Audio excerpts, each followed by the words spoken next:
یہ بہت ہی دشوار گزار ایک راستہ ہے یہاں تک. میرے خیال میں بھی پہلی مرتبہ یہاں پہ پہنچا. آپ 7 کلومیٹر مسلسل آپ چڑھائی چڑھتے ہیں اور بڑے خطرناک قسم کے یہاں پہ جو ہے نا وہ ٹرن یا موڑ ہیں. اور لیکن ظاہر ہے کمیونٹی نے اس کام کو یہاں تک پہنچایا ہے, تو آپ کا بھی, میڈیا کا اور ہم سب کا یہ فرض تھا کہ آ کے ان کی اس کاوش کو دیکھیں کہ ہمارے گلگت بلتستان کے لوگ کتنے محنتی ہیں اور اپنے علاقے کی تعمیر و ترقی کے لیے انتظار نہیں کرتے ہیں کہ کوئی ادارہ حکومت آگے آئے تب ہم کام شروع کریں. 7 کلومیٹر کا انہوں نے یہاں تک یہ روڈ بنایا ہے, گاڑی میں ہم یہاں تک پہنچے ہیں. لیکن اگین یہ میرے خیال میں گلگت بلتستان کے جتنے بھی خطرناک ترین جو راستے ہیں ان میں سے یہ ایک راستہ ہے. کافی مشکل ہے اور اس سے یہاں تک 2-3 ان کے پرپوزز ہیں جو مجھے سمجھ آئی ہیں. ایک تو یہ ٹورزم پوائنٹ آف ویو سے ہے, اور یہاں سے آپ دیکھ رہے ہیں پورا ناصر آباد, پورا نگر, مناپن, پسن, غلمت, اور یہ سامنے بالکل ہم رکا پوشی کے تقریباً مقابلے میں آ جاتے ہیں. ایک تو یہ ٹورزم پوائنٹ آف ویو سے یہ انشاءاللہ مستقبل کا جو ہے وہ دوئی کر سے بھی زیادہ خوبصورت سپاٹ ہوگا انشاءاللہ. اور دوسرا جو پرپز ہے ان کا یہ ہے کہ اس روڈ کو جب یہ کمپلیٹ کریں گے مزید 6-7 کلومیٹر اوپر لے جا کے, یہ جو اس کو ہم کہہ سکتے ہیں پاس سے, اس کو کراس کرنے کے بعد پیچھے پورا ایک پلین ایریا ہے چرسو کا. جب یہ وہاں تک پہنچے گا تو ظاہر ہے وہاں سے وہ پانی لانے کے لیے پہلے کاسپی کے تھرو واٹر چینل کی کوشش کی گئی, لیکن ظاہر ہے وہ پانی کے سپیچ ہو گیا, وہ کامیاب نہیں ہو سکا. اب وہ پائپ کے ذریعے پانی لا کے یہاں سے یہ تقریباً مجھے جو نظر آ رہا ہے یہاں پہ ہزاروں ایکڑ یہ زمین ہے, یہاں پہ یہ آباد ہوگی, یہاں فارسٹریشن ہوگی. تو اس میں یہ جو گلوبل وارمنگ اور یہ جو بھی یہ ایشو آ رہا ہے جس کی وجہ سے جو ہے وہ کلائمیٹ چینج پورا آپ دیکھ رہے ہیں جی بی کے اندر بھی,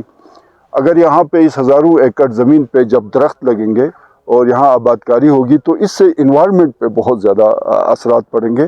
تو میں اس میں گلاف والوں سے بھی گزارش کروں گا, باسط صاحب ہمارے ہیں, ان کو بھی ہم لے کے آئیں گے, باسط کو بھی ہم یہاں پہ لے کے آئیں گے. گلاف کا جو پروجیکٹ ہے جو بیسیکلی یہ ان کا سبجیکٹ بھی بنتا ہے کہ یہاں پہ جو ہے وہ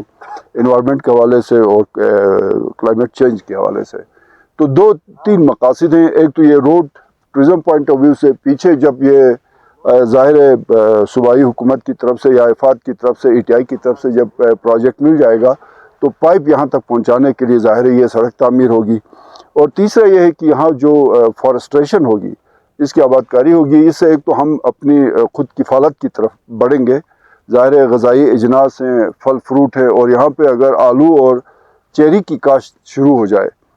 تو یہ میرے خیال میں دنیا کا جو ہے وہ بہترین چیری اور آلو سمیت جو بھی آپ یہاں پہ اجناس, جس طرح کی یہ مٹی ہے ناصر آباد کی, اور پھر یہ جو ہم تقریباً مزید میرے خیال میں قراقرم ہائی وے سے کوئی 8-9 ہزار فٹ اس ہائٹ پہ آ چکے ہیں.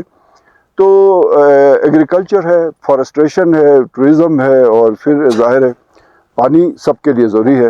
تو اہم مقصد جو ہے وہ اس سب جو یہ جو کام ہوا ہے کمیونٹی کی طرف سے, میں ان کو مبارکباد پیش کرتا ہوں کہ یہاں پہ تو آدھے کلومیٹر روڈ بنانے کے لیے لوگ سرکار کے دروازے پہ در بدر کی ٹھوکریں کھاتے ہیں, اور یہاں پہ ان لوگوں نے کم عرصے میں 7 کلومیٹر کا راستہ اپنی مدد آپ کے تحت بنایا ہے. تو اس پہ میں ان کو مبارکباد بھی پیش کرتا ہوں. اگر مولا صاحب نے قومٹ اسٹ کامیابی دو تو اسے ہزاروں اکھٹ زمین پلانٹیشن بینو. تو مسجد سے بدک شکریہ تھا موس کا کو آنٹ وہی سو سے حوصلہ افزائی تھے, لیکن نے امید تھونس کہ انو پروجیکٹ مجا